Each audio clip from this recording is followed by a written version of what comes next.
আজকের ব্লগে শেয়ার করব যে আমি ঠাকুরের জন্য কি কি রান্না করেছিলাম।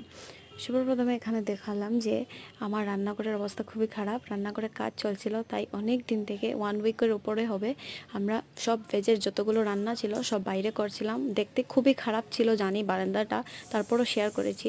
সব জিনিসটা বাইরেই রাখা হয়েছিল আর জায়গাও কম, তাই দেখতে খুবই খারাপ ছিল। বৃষ্টি পড়ছিল সকালে খুব বেশি, তাই গ্রিলে একটা কাপড় লাগিয়ে দিয়েছিলাম যাতে বৃষ্টির জলটা রান্নার মধ্যে না পড়ে। আমি রান্না করেছিলাম ভাত, মুগের ডাল, কাঁচকলা আলু ক্যাপসিকাম ভাজা, কচুর শাক ভাজা, কাঁচকলা আলু টমেটো দিয়ে সয়াবিন তরকারি।